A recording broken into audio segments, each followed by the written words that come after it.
وعلى آله وأصحابه أجمعين. أما بعد، روى الإمام أحمد في مسنده من حديث أبي هريرة رضي الله عنه قال: قال رسول الله صلى الله عليه وسلم: أعطيت أمتي 5 خصال في رمضان لم تعطها أمة قبلهم: خلوف فم الصائم أطيب عند الله من ريح المسك، وتستغفر لهم الملائكة حتى يفطروا، ويزين الله عز وجل كل يوم جنة، ثم يقول: يوشك عبادي الصالحون أن يلقوا عنهم المؤونة والأذى ويصيروا إليك، ويصفد فيه مردة الشياطين فلا يخلصوا إلى ما كانوا يخلصون إليه في غيره، ويغفر لهم في آخر ليلة. قيل: يا رسول الله، أهي ليلة القدر؟ قال صلى الله عليه وسلم: لا، ولكن العامل إنما يوفى أجره إذا قضى عمله، أو كما قال عليه الصلاة والسلام۔ محترم بزرگوں اور عزیز ساتھیوں، رمضان کی عبادت، رمضان کے روزے اللہ رب العالمین نے جس طریقے سے ہم لوگوں پر فرض کیے ہیں، اسی طریقے سے ہم سے پہلی امتوں پر بھی اللہ تعالیٰ نے اس عبادت کو فرض کیا تھا۔ اور سورہ بقرہ پارہ نمبر 2 میں اللہ تبارک و تعالیٰ نے اسی چیز کو بیان کیا۔ کیا کہا؟ کتب علیکم الصیام، کہ تم پر روزے فرض کیے گئے، کما کتب علی الذین من قبلکم، جیسا کہ تم سے پہلے لوگوں پر روزے فرض کیے گئے تھے۔ اس سے بات سمجھ میں آتی ہے کہ روزے کی عبادت، رمضان میں روزے کی عبادت جیسے ہم لوگوں پر ہے، اسی طریقے سے ہم سے پہلی امتوں پر بھی تھی، لیکن ہمارے اور ان کے روزے میں کچھ فرق تھا۔ ہمارے اور ان کے روزے میں کچھ فرق تھا۔ بعض ایسی صفات اور خصوصیات ہیں جو اللہ تبارک و تعالیٰ نے صرف اس امت کو دی ہے، ہم سے پہلی امتوں کو ان خصوصیات سے، ان صفات سے، ان نعمتوں سے نہیں نوازا گیا تھا۔ اور جو حدیث پڑھی گئی، اس حدیث میں جناب نبی اکرم صلی اللہ علیہ وسلم نے انہی صفات کو بیان کیا ہے، انہی خصوصیات کو بیان کیا ہے، اور وہ کل 5 ہیں۔ کتنی ہیں؟ وہ کل 5 صفات ہیں۔ 5 صفات ہیں جو اس امت کو دی گئی ہیں، ہم سے پہلی امتوں کو نہیں دی گئی تھی۔ وہ کیا ہے؟ سب لوگ غور سے سنیے گا، سب لوگ غور سے سنیے گا، اور وقت جب آئے گا افطار کا تو خود ہم چلے جائیں گے، ٹھیک ہے نا؟ لوگ مصروف ہو جاتے ہیں سامنے دسترخوان پر، سنیے گا غور سے۔ فرمایا: خلوف فم الصائم اطیب عند اللہ من ریح المسک، کہ روزے دار کے منہ کی بو، روزے دار کے منہ کی بو اللہ کے نزدیک مشک و عنبر سے کہیں زیادہ خوشبودار ہے۔ کیا ہے؟ مشک جانتے ہیں نا؟ مشک ہرن کے پیٹ سے جو نکالا جاتا ہے، کتنا خوشبودار ہوتا ہے۔ اس سے بنی ہوئی عطر ہے یا اسپرے وغیرہ ہے یا خوشبو کی جو بھی چیزیں ہیں اس سے جو بنائی جاتی ہیں، وہ کتنی مہنگی ہوتی ہیں، قیمتی ہوتی کہ نہیں ہوتی؟ فرمایا کہ روزے دار کے منہ کی بو اللہ کے نزدیک مشک و عنبر سے کہیں زیادہ خوشبودار ہے، پسندیدہ ہے۔ آدمی جب روزہ رہتا ہے اور روزے کی حالت میں معدہ خالی ہوتا ہے، یعنی پیٹ کے اندر معدہ کیا ہے؟ خالی ہوتا ہے، تو معدہ کے خالی ہونے کی وجہ سے آدمی کے منہ سے بو آتی ہے، آدمی کے منہ سے بو آتی ہے۔ اس کا احساس آدمی کو خود بھی ہوتا ہے، اور زیادہ احساس اس وقت ہوتا ہے جب آپ کے ساتھ کوئی بیٹھا ہو، وہ بھی روزے سے ہو، آپ بھی روزے سے ہو، تو اس کی بو آپ کو لگتی ہے۔ اور آپ کی بو اس کو لگتی ہوگی، اس وقت یہ چیز زیادہ محسوس ہوتی ہے، اپنے آپ کو کم محسوس ہوتی ہے۔ اسی کو اللہ تبارک و تعالی نے کہا کہ روزے کی حالت میں پیٹ کے خالی ہونے کی وجہ سے، معدے کے خالی ہونے کی وجہ سے جو بو آتی ہے، وہ بو اللہ کو مشک و عنبر سے کہیں زیادہ پسند ہے، مشک و عنبر سے کہیں زیادہ پسند ہے۔ اس چیز میں لوگوں کو مغالطہ ہوتا ہے۔ یاد رکھیے، منہ سے آنے والی بدبو دو طرح کی ہوتی ہے، منہ سے آنے والی بو دو طرح کی ہوتی ہے، ایک تو معدے کے خالی ہونے کی وجہ سے آتی ہے، اور دوسرے منہ کی صفائی نہ کرنے کی وجہ سے آتی ہے، مسواک نہ کرنے کی وجہ سے، یا کیا کہتے ہیں برش نہ کرنے کی وجہ سے، یا کیا کہتے ہیں کہ منہ صاف نہ کرنے کی وجہ سے، اچھے طریقے سے کلی نہ کرنے کی وجہ سے، کچھ کھانے پینے کے بعد، تو یہ جو بو آتی ہے پیٹ کے خالی ہونے کی وجہ سے اللہ کے نزدیک یہ پسندیدہ ہے، اور جو منہ گندا ہونے کی وجہ سے آتی ہے یہ اللہ کے نزدیک پسندیدہ نہیں ہے، بلکہ اللہ کے نبی علیہ السلام نے اس سے منع کیا ہے اور صفائی و ستھرائی کا حکم دیا ہے، صفائی و ستھرائی کا حکم دیا ہے۔ اس لیے دونوں میں فرق کیا کریں۔ ہمارے بہت سے بھائی کیا کرتے ہیں کہ اس حدیث کو سنے رہتے ہیں کہ روزے دار کی منہ کی بو اللہ کو بہت پسند ہے، اس کی وجہ سے وہ روزے کی حالت میں مسواک بھی نہیں کرتے ہیں، وہ روزے کی حالت میں مسواک بھی نہیں کرتے ہیں، یہ سوچ کر کہ ابھی مسواک کروں گا تو یہ بو ختم ہو جائے گی، اور بو ختم ہو جائے گی تو اللہ کو کیا پسند آئے گی۔ نہیں بھائی، وہ الگ ہے، یہ الگ ہے، بلکہ روزے کی حالت میں مسواک کرنا سنت ہے، جناب نبی اکرم صلی اللہ علیہ وسلم کا فعل ہے۔ آپ علیہ السلام روزے کی حالت میں مسواک کرتے تھے، روزے کی حالت میں مسواک کرتے تھے، اس لیے مسواک کا اہتمام کریں، مسواک کا اہتمام کریں، اور منہ صاف رہے گا۔ معدے کے خالی ہونے کی وجہ سے جو بو آئے گی وہ تو اللہ کو پسند ہے ہی، اللہ تبارک و تعالی نے آپ کے ساتھ یہ خاص کر دیا ہے، یہ نعمت آپ کو نوازی ہے۔ دوسرے نمبر پہ سنیے گا، فرمایا وَتَسْتَغْفِرُ لَهُمُ الْمَلَائِكَةُ حَتَّى يُفْطِرُوا، کہ فرشتے جو معصوم ہیں، کیا ہیں؟ فرشتے معصوم ہیں کہ نہیں ہیں؟ فرشتے معصوم ہیں کہ نہیں ہیں؟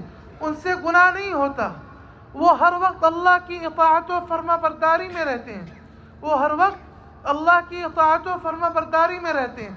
فرشتے جیسی معصوم مخلوق روزے دار بندوں کے لیے دعائے مغفرت کرتی ہے، روزے دار بندوں کے لیے دعائے مغفرت کرتی ہے۔ اور روزے کی حالت میں اللہ تعالیٰ نے اپنے بندوں کو پہلے ہی سے بہت ساری مقبول دعائیں دی ہیں، اور روزے کی حالت میں دعائیں قبول ہوتی ہیں کہ نہیں ہوتی ہیں؟ قبولیت کا وعدہ ہے کہ نہیں ہے؟ ایک تو اللہ تعالیٰ نے آپ کو دعاؤں کو قبول کرنے کا، اللہ تبارک و تعالیٰ نے دعاؤں کو قبول کرنے کا وعدہ کر کے آپ کو ایک انعام تو دیا ہی ہے، دوسرا انعام یہ دے دیا کہ فرشتے بھی آپ کے لیے دعائیں مغفرت کرتے ہیں، فرشتے بھی آپ کے لیے دعائیں مغفرت کرتے ہیں۔ اور کب تک کرتے ہیں پتہ آپ کو؟ حَتَّى يُفْطِرُوا، یہاں تک کہ آپ افطار کر لیں۔ آدمی جب تک افطار نہیں کرتا تو دن بھر فرشتے اس کے لیے دعائیں مغفرت کرتے رہتے ہیں، اللہ سے بخشش مانگتے رہتے ہیں۔ اور یہ انعام، یہ نوازش، یہ کرم اللہ کا صرف ہم لوگوں کے لیے ہے، ہم سے پہلی امتوں کو نہیں دی گئی تھی، چیزیں ہم سے پہلی امتوں کو نہیں دی گئی تھی۔ اس کے بعد تیسرے نمبر پہ فرمایا وَيُزَيِّنُ اللَّهُ عَزَّ وَجَلَّ كُلَّ يَوْمٍ جَنَّةً، اور اللہ تبارک و تعالی ہر روز اپنی جنت کو سجاتے ہیں، ہر روز اپنی جنت کو سجاتے ہیں۔ جنت تو ویسے ہی خوبصورت ہے، لیکن اللہ رب العالمین روزہ داروں کے لیے اس کو مزید سجاتے ہیں، اور سجا کر کہتے ہیں کہ عن قریب میرے روزہ دار بندے اپنے اوپر سے مشقتوں کو، مصیبتوں کو ہٹا کر، گرا کر، پھینک کر تمہارے پاس آنے والے ہیں، تمہارے پاس آنے والے ہیں، یعنی آپ لوگوں کو اللہ کی طرف سے جنت کی خوشخبری دی جا رہی ہے، جنت کی خوشخبری دی جا رہی ہے۔ یہ روزہ داروں کے لیے ہے نا؟ آپ روزہ دار ہے کہ نہیں ہے؟ ہے کہ نہیں ہے؟ ہے کہ نہیں ہے؟ اللہ کے ہاں جانا ہے کہ نہیں جانا ہے؟ جائیں گے نا؟ جب جائیں گے اللہ تعالیٰ نے وعدہ کیا ہے کہ میرے روزہ دار بندے اپنے اوپر سے دنیا کی مشقتوں اور پریشانیوں کو دور کر کے ہٹا کر تمہارے پاس آنے والے ہیں، جنت سے اللہ تعالیٰ کہہ رہے ہیں۔ آپ ذرا اندازہ لگا کتنی بڑی نعمت ہے۔ آپ کو پتہ ہے روزہ داروں کو قیامت کے دن ایکسٹرا پروٹوکول دیا جائے گا۔ کیا دیا جائے گا؟ ایک ہوتا ہے پروٹوکول دینا کسی کو، ایک ہوتا ہے ایکسٹرا VIP پروٹوکول دینا۔ کیوں؟ اس لیے کہ حدیث میں جناب نبی اکرم صلی اللہ علیہ وسلم نے ارشاد فرمایا کہ جنت کے 8 دروازے ہیں، اور ان 8 دروازوں میں سے ایک دروازہ ہے جس کا نام باب الریان ہے۔ کیا ہے؟ باب الریان۔ یہ قطر والا ریان نہیں، اس کا نام ہے باب الریان۔ اور اس دروازے کی خاصیت کیا ہے جانتے ہیں؟ اس دروازے سے صرف روزہ دار بندے جائیں گے، صرف روزہ دار بندے جائیں گے، صرف روزہ دار بندے جائیں گے۔ اور اللہ کی طرف سے آواز لگائی جائے گی کہ کثرت سے روزہ رکھنے والے بندے کہاں ہیں؟ کثرت سے روزہ رکھنے والے بندے کہاں ہیں؟ جو ہیں وہ اس دروازے سے جنت میں داخل ہو جائیں۔ اللہ کے نبی علیہ السلام نے فرمایا کہ جب وہ جنت میں چلے جائیں گے تو دروازہ بند کر دیا جائے گا، ان کے علاوہ اور کوئی لوگ اور کوئی اس سے جنت میں نہیں جائے گا، اور کوئی جنت میں نہیں جائے گا۔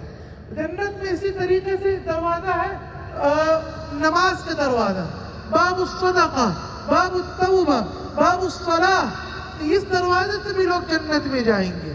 لیکن کیا مطلب اس کا؟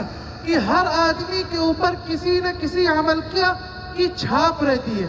مثال کے طور پر ایک آدمی کثرت سے نمازیں پڑھتا ہے، نوافل کا اہتمام کرتا ہے، فرائض اور سنن کا تو کرتا ہی ہے، کثرت سے نوافل کا اہتمام کرتا ہے، اس کی زندگی میں نماز کا بڑا اہتمام ہے، تو اللہ تبارک و تعالیٰ اسے جنت میں نماز کے دروازے سے داخل کریں گے۔ ایک آدمی ہے وہ صدقہ و خیرات بہت کرتا ہے، چیریٹی بہت کرتا ہے، ڈونیٹ بہت کرتا ہے، تو اللہ تبارک و تعالیٰ اس کو باب الصدقہ سے جنت میں داخل کریں گے۔ ایک آدمی ہے جو کثرت سے روزے رکھتا ہے، رمضان کے تو روزے ہیں وہ تو رکھتا ہی ہے، شوال کے بھی رکھتا ہے، محرم کے بھی رکھتا ہے، اور اسی طریقے سے ہفتے میں 2 روزے رکھتا ہے، یوم الاثنین کے اور یوم الخمیس کے، اور ایام 20 کے روزے رکھتا ہے۔ تو جو آدمی کثرت سے نفلی روزے رکھتا ہے تو اللہ تبارک و تعالیٰ اسے جنت میں باب الریان سے داخل کریں گے، جنت میں باب الریان سے داخل کریں گے۔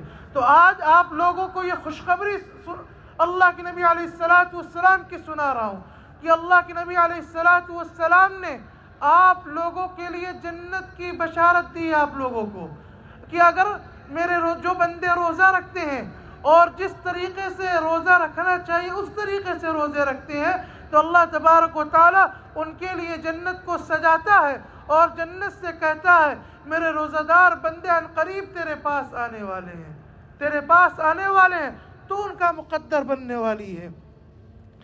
چوتھے نمبر پر ارشاد فرمایا آپ نے وَيُصَفَّدُ فِيهِ مَرَدَةُ الشَّيَاطِينِ فَلَا يَخْلُصُوا إِلَى مَا كَانُوا يَخْلُصُونَ إِلَيْهِ فِي غَيْرِهِ۔ اس ماہ مبارک میں اللہ تبارک و تعالی شیاطین کو قید کر دیتے ہیں۔ کس کو قید کر دیتے ہیں؟ شیاطین کو قید کر دیتے ہیں، تو وہ رمضان میں اپنا اتنا اثر نہیں دکھا پاتے، بندوں کو اتنا نہیں بہکا پاتے، اللہ سے دور نہیں کر پاتے جتنا وہ غیر رمضان میں کرتے تھے۔ اس کی سب سے بڑی دلیل کیا جانتے ہیں؟ بتاؤں؟ اس کی سب سے بڑی دلیل یہ ہے کہ آپ اب رمضان میں مسجدوں کا حال دیکھیے اور رمضان جس دن جائے گا اس دن مسجد دیکھ لیجیے گا۔ اگر آپ وقت پہ نہ جائیں نا تو مسجد میں جگہ بھی نہیں ملتی ہے، آپ اذان سے پہلے جائیں تو جگہ ملتی ہے۔ صحیح کہہ رہا ہوں کہ نہیں؟ صحیح کہہ رہا ہوں کہ نہیں؟ یہ حال ہے بھائی۔ آخر اتنے مسلمان کہاں سے آ گئے رمضان میں؟ بھائی کیا غیر رمضان گیا تو مسلمان لے کر گیا؟ نہیں بھائی، رمضان میں جس طرح مسلمان ہے غیر رمضان میں بھی مسلمان ہے، لیکن غیر رمضان میں ہم شیطان کے بہکاوے میں آ جاتے ہیں، شیطان کے بہکاوے میں آ جاتے ہیں، اور رمضان میں اللہ تعالیٰ اسے قید کر دیتا ہے، جس کی وجہ سے مسجدیں بھری رہتی ہیں، مسجدیں آباد رہتی ہیں، لوگ کثرت سے ذکر و اذکار کرتے ہیں، لوگ کثرت سے تلاوت کرتے ہیں، لوگ کثرت سے تلاوت کرتے ہیں۔ ارے بھائی ہم کو دیکھیے بھائی، ہم اتنی دور سے آتے ہیں، ہم بیان کر رہے ہیں، آپ لوگ وہاں دیکھ رہے ہیں۔ اللہ المستعان۔ اللہ رب العالمین نے کیا کہا؟ جناب نبی اکرم صلی اللہ علیہ وسلم نے ارشاد فرمایا کہ شیطان کو قید کر دیا جاتا ہے، تو وہ رمضان میں بندوں کو اتنا نہیں بہکا پاتا جتنا غیر رمضان میں کرتا تھا۔ سوال پیدا ہوتا ہے، سوال کیا ہے کہ اگر شیطان قید ہو جاتا ہے تو رمضان میں بھی تم سے گناہ ہو جاتے ہیں، اس کی کیا وجہ ہے؟ اس کی کیا وجہ ہے؟ یاد رکھیے، انسان کے جسم میں، انسان کے اندر دو چیز ہوتی ہے، ایک روح اور ایک نفس۔ کیا؟ ایک روح اور ایک نفس۔ روح دو طرح کی ہوتی ہے، ایک روح طبعی ہوتی ہے اور ایک روح ملکوتی ہوتی ہے۔ روح طبعی کا مطلب یہ ہوتا ہے کہ آپ کو کھانے پینے کی ضرورت ہے، یعنی دنیاوی تقاضوں کو پورا کرے۔ آپ کو کھانے پینے کی ضرورت ہے، آرام و راحت کی ضرورت ہے، تو آپ اس چیز کو جب پورا کرتے ہیں تو اس سے اس روح کو خوشی ملتی ہے۔ آدمی سونے کے بعد اپنے آپ کو خوش محسوس کرتا ہے کہ نہیں کرتا؟ کھانا بھوک لگی ہے، کھانا کھانے کے بعد اپنے آپ کو آرام سے محسوس کرتا ہے کہ نہیں کرتا؟ آرام میں، ٹھیک ہے۔ اور ایک جو دوسری روح ہے، روح ملکوتی، وہ تقاضا کرتی ہے نمازوں کا، ذکر و اذکار کا، تلاوت کا، توبہ استغفار کا، صدقات و خیرات کا۔ جب آدمی یہ اچھے اچھے کام کرتا ہے تو یہ اچھے اچھے کام کر کے اس کی وہ روح مطمئن ہوتی ہے، آدمی کو اندر سے خوشی ہوتی ہے کہ میں نے اللہ کا ایک حکم پورا کیا، میں نے اللہ کے لیے نمازیں پڑھی، میں نے اللہ کے راستے میں اللہ کا دیا ہوا مال خرچ کیا، آدمی کو خوشی محسوس ہوتی ہے۔ اور نفس جو ہوتا ہے، نفس جو ہوتا ہے، یہ گناہوں پر خوش ہوتا ہے، گناہوں پر خوش ہوتا ہے۔ مثال کے طور پر آدمی کوئی ایسی چیز دیکھ رہا ہے جسے نہیں دیکھنا چاہیے، جس کے دیکھنے سے اللہ تعالیٰ نے منع کیا ہے۔ فلمیں دیکھ رہا ہے آدمی، فلمیں دیکھ رہا ہے، گندی فلمیں آدمی دیکھ رہا ہے، تو ان فلموں کو دیکھنے کے بعد، وہ گناہ کرنے کے بعد، گانا سننے کے بعد، آپ کا دل کہہ رہا گانا سننے کا، آپ نے گانا سن لیا، گانا وغیرہ سننے کے بعد تھوڑی دیر سکون محسوس ہوتا ہے کہ نہیں آدمی کو؟ آدمی کہتا ہے کیوں؟ آپ کو طلب ہو رہی تھی ایک چیز کی، جب وہ طلب پوری ہو گئی تو آپ تھوڑا سا ریلیکس محسوس کرتے ہیں، ٹھیک ہے۔ اس کو یہ نفس ہوتا ہے، کیا ہوتا ہے؟ نفس۔ اور نفس کو عادت ہوتی ہے گناہوں کی۔ آپ سال کے 11 مہینے اگر گناہوں سے نہیں بچیں گے تو نفس اس کا عادی ہو جاتا ہے، اور رمضان میں جو گناہ ہوتے ہیں یہ نفس کی وجہ سے ہوتے ہیں۔ آپ کا نفس چاہتا ہے کہ یہ گناہ ہو، کیوں؟ بقیہ 11 مہینوں میں آپ نے اسے گناہوں سے نہیں روکا، گناہوں سے نہیں بچایا۔ آپ کا نفس کہتا ہے گانا سنو، آپ اس پر کنٹرول کریں، آپ کہیں نہیں سننا ہے مجھے، میں گانا سنوں گا میرا اللہ ناراض ہوگا۔ آپ کا نفس کہتا ہے چلو سنیما چلتے ہیں، فلم دیکھ کے آتے ہیں، آپ مت جائیں، آپ کنٹرول کریں اور کہیں کہ میں نہیں جاؤں گا دیکھنے، جاؤں گا تو میرا اللہ ناراض ہوگا۔ جب آپ اس طریقے سے مجاہدہ کریں گے، مشقت کریں گے، پریشانی برداشت کریں گے، تو ایک دن آئے گا کہ آپ کا نفس آپ سے گناہوں کا مطالبہ ہی چھوڑ دے گا، اس کو عادت ہو جائے گی، بھائی یہ آدمی میری بات نہیں ماننے والا، یہ میرے تقاضوں کو پورا کرنے والا نہیں۔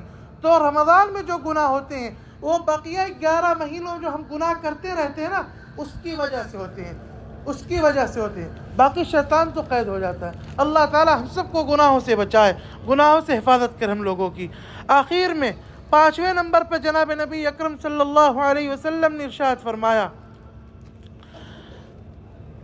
کہ رمضان کی آخری رات میں، رمضان کی جب آخری رات ہوتی ہے تو اس آخری رات میں اللہ تبارک و تعالی اپنے تمام روزہ دار بندوں کی مغفرت کر دیتے ہیں۔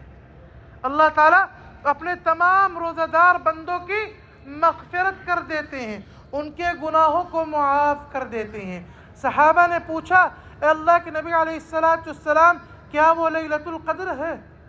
کیا وہ لیلۃ القدر ہے؟ آپ نے فرمایا نہیں، بلکہ دستور یہ ہے دنیاوی دستور یہ ہے کہ جب کام کرنے والا اپنا کام کر لیتا ہے تو اس کو اس کی تنخواہ دے دی جاتی ہے. یہی ہے نا, جب کام کرنے والا اپنا کام کر لیتا ہے تو اس کو اس کی دہاڑی, اس کی مزدوری دے دی جاتی ہے, اس کی تنخواہ دے دی جاتی ہے. ہم سب اللہ کے محتاج ہیں, اللہ کے فقیر ہیں.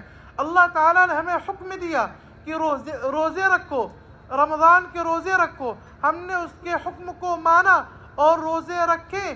اللہ تعالیٰ نے کہا 29 یا 30 جیسا مہینہ ویسے روزے رکھو. ہم نے اتنے روزے پورے رکھے. اب ہمارا کام پورا ہو گیا. اب کام ہے اللہ تعالیٰ کا, اور وہ کیا ہے کہ اللہ تعالیٰ ہمیں ان روزوں کا بدلہ دیں, اور بدلے میں اللہ تعالیٰ ہمیں کیا دیتے ہیں؟ مغفرت دیتے ہیں, اپنی رضا دیتے ہیں, اپنی خوشنودی دیتے ہیں. اور اللہ کی رضا مل گئی پھر کسی چیز کی ضرورت نہیں. اللہ خوش سب خوش, اللہ خوش سب خوش. دنیا خوش, اللہ ناراض, آپ برباد ہیں, یہاں بھی اور وہاں بھی, یہاں بھی اور وہاں بھی. روزہ ایسی ایک عظیم عبادت ہے جس کے بارے میں اللہ تبارک و تعالیٰ نے ارشاد فرمایا کہ الصوم لی وانا اجزی بہ, کہ روزہ یہ میرے لیے ہے اور میں ہی اس کا بدلہ دوں گا. کیا نماز اللہ کے لیے نہیں ہے؟ نہیں, نماز بھی اللہ کے لیے, زکوٰۃ و خیرات بھی اللہ کے لیے, توبہ استغفار بھی اللہ کے لیے ہے. لیکن اللہ تعالیٰ نے روزے کو اپنے لیے کہا. کیوں؟ اس کی وجہ جانتے ہیں؟ اس لیے کہ آپ نماز پڑھتے ہیں تو نماز کے پڑھنے میں ریا کا شبہ ہے. مثال کے طور پر میں یہاں کھڑا ہو کے نماز پڑھوں, اتنے سارے آدمی دیکھیں گے, گرچہ میں اللہ کے لیے پڑھوں گا لیکن میرے دل میں یہ ذرا سے بھی آ سکتا ہے کہ لوگ بھی دیکھ رہے ہیں, لوگ بھی دیکھ رہے ہیں. ہم صدقہ و خیرات کریں, ٹھیک ہے, بہت چھپا کے کریں تو الگ بات ہے, ورنہ کسی نہ کسی کو پتہ چل جاتا ہے. آج کل تو لوگ ویڈیو بنا کے ڈال دیتے ہیں, ٹھیک ہے, آج کل تو لوگ ویڈیو بنا کے ڈال دیتے ہیں. لیکن روزہ کا معاملہ کیا ہے کہ روزہ کسی کو پتہ نہیں چلتا. آپ جانتے ہیں, آپ کا اللہ جانتا ہے. اگر آپ کسی کو بتائیں گے تو وہ جانے گا. نماز میں بتانا نہیں پڑتا, توبہ استغفار میں بتانا نہیں پڑتا, آپ بیٹھ کے دعا میں بتانا نہیں پڑتا. روزے میں آپ کو بتانا پڑے گا کہ بھائی میرا روزہ ہے. یہ آپ اور اللہ کا معاملہ ہے, پوشیدہ ہے, راز ہے. اسی لیے اللہ تعالیٰ نے کہا کہ روزہ یہ میرے لیے ہے. جب یہ میرے لیے, اس کا بدلہ میں خود اپنے ہاتھوں سے دوں گا. اس کا بدلہ میں فرشتوں سے نہیں دلواؤں گا. نماز کا بدلہ اللہ تعالیٰ فرشتوں سے دلوائیں گے, زکوٰۃ و خیرات کے فرشتوں کے ذریعے سے, توبہ استغفار کے فرشتوں کے ذریعے سے. لیکن روزے کا بدلہ اللہ تبارک و تعالیٰ خود دیں گے, خود دیں گے. جب وہ دیں گے تو اپنی شان کریمی کے مطابق دیں گے, اپنی شان کریمی کے مطابق دیں گے. اس کو مثال کے ذریعے سے اگر سمجھاؤ, ورنہ مثال کے ذریعے سے باتیں سمجھائی جاتی ہیں, اس میں جوڑیے گا نہیں. اللہ کی ذات بہت بلند والا ہے. آپ کہیں کام کرتے ہیں, آپ کا ایک کمپنی کا مالک ہے اور ایک آپ کا اپنا مدیر ہے, مینیجر آپ کا ہے. ایک باس ہوتا ہے, ایک مینیجر ہوتا ہے, ٹھیک ہے. آپ کو رمضان میں ایکسٹرا کچھ سیلری مل رہی ہے, زیادہ مل رہی ہے, ٹھیک ہے. آپ کا مینیجر دے گا تو اتنی دے گا جتنا باس کہے گا, ٹھیک ہے. لیکن اگر آپ کا باس ڈائریکٹ آپ کو دینے لگے تو باس ہو سکتا ہے کچھ زیادہ دے دے گا. آپ کو دے گا کہ نہیں دے گا؟ زیادہ دے دے گا. یہ ایک مثال کے ذریعے سے سمجھانا, باقی اس کو جوڑیے گا نہیں. اسی طرح سے اللہ کا معاملہ ہے. باقی عبادات کا ثواب اللہ تعالیٰ فرشتوں کے ذریعے سے دلواتے ہیں, لیکن روزے کا بدلہ اللہ تبارک و تعالیٰ نے کہا کہ میں خود دوں گا. جب اللہ تعالیٰ دیں گے تو اپنی شان کے مطابق دیں گے. ان کی شان بہت بڑی ہے, ان کی شان بہت بڑی ہے. تو یہ کل 5 چیزیں ہیں. کیا کیا؟ ایک بات سب لوگ گن لیجئے کہ روزے دار کی منہ کی بو اللہ کو مشک و عنبر سے کہیں زیادہ محبوب ہے, پسندیدہ ہے. دوسرے نمبر پہ کہ فرشتے اس کے لیے, روزہ دار بندوں کے لیے دعائیں رحمت و مغفرت کرتے ہیں افطار تک, جب تک آدمی افطار نہیں کر لیتا. تیسرے نمبر پہ کہ اللہ تبارک و تعالیٰ جنت کو سجاتے ہیں ہر روز اور کہتے کہ میرے روزہ دار بندے جلد ہی تیرے پاس آنے والے ہیں, جلد ہی تیرے پاس آنے والے. گویا کہ جنت کی بشارت ہے, جنت کی خوشخبری ہے. اور چوتھے نمبر پہ شیطان کو قید کر دیا جاتا ہے. اور آخری نمبر پر یہ کہ اللہ تبارک و تعالیٰ اس روزے کے عوض ہم سب کو اپنی خوشی دے دیتے ہیں، ہم سے وہ راضی ہو جاتے ہیں، خوش ہو جاتے ہیں۔ یہ 5 چیزیں ایسی ہیں جو اللہ تبارک و تعالیٰ نے اس امت کو دی ہے، اس سے پہلے امتوں کو یہ چیزیں نہیں ملی تھی، یہ ہماری خصوصیت ہے۔ اللہ تبارک و تعالیٰ ہم سب کو کہنے سننے سے زیادہ عمل کی توفیق عطا فرمائے، اپنی مرضیات پر چلانا، مرضیات سے بچائے۔ جب تک دنیا میں رکھیں اپنا بنا کے رکھیں، جب دنیا سے لے جائیں تو اپنا بنا کے لے جائیں۔ سبحانک اللہم بحمدک، نشہد ان لا الہ الا انت، نستغفرک ونتوب الیک۔ سبحان ربک رب العزة عما یصفون، وسلام علی المرسلین، والحمد للہ رب العالمین۔